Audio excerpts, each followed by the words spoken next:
In my younger and more vulnerable years, my father gave me some advice that I've been turning over in my mind ever since. Whenever you feel like criticizing anyone, he told me, just remember that all the people in this world haven't had the advantages that an Urk has.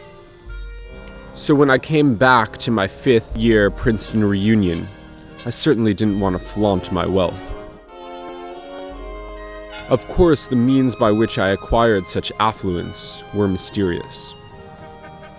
Allegedly, word on the street is that polio was coming back, and he has the vaccine, but the government paid a lot of money to keep that in their back pocket.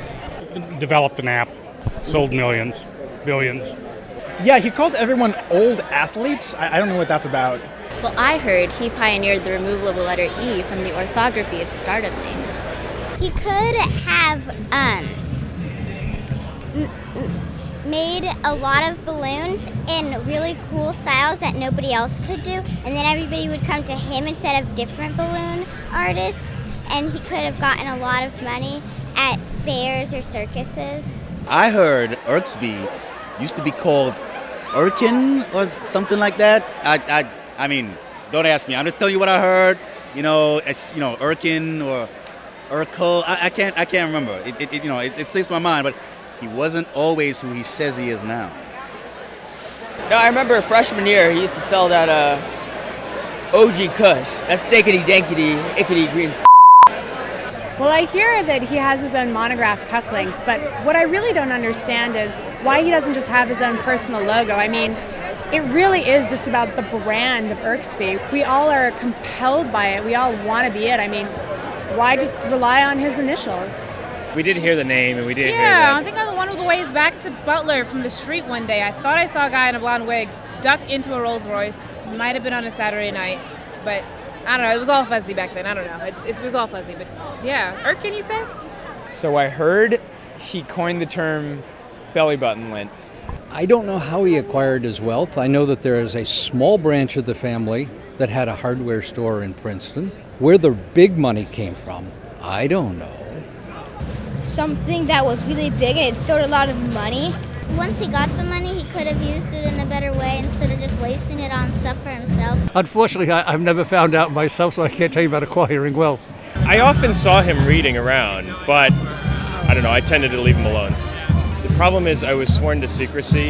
If I were to say too much, there's always a chance that, like, at some point, like, just this pile of gold coins may fall and crush me. Urksby created a digital medium that provides automatic sustenance to anybody on order. You dial up, out comes cordon bleu chicken, comes out the enchilada if you want, maybe perhaps filet mignon with the béarnaise sauce. That is how he make the money. 3D printer for the sex toys to go along with the food. A little band, a song, dinner, dance, sex toy afterward. It's all good. It captured the imagination of a very hungry and horny public. And I personally liked the gentleman. Only met him one time. I lent him $10 and I never saw it again. Very unfortunate. But however, he was a wonderful young man, no question about it. I think he loved his mother. I hope he did. And the last I saw him, he was going through the gates, and goodbye forever.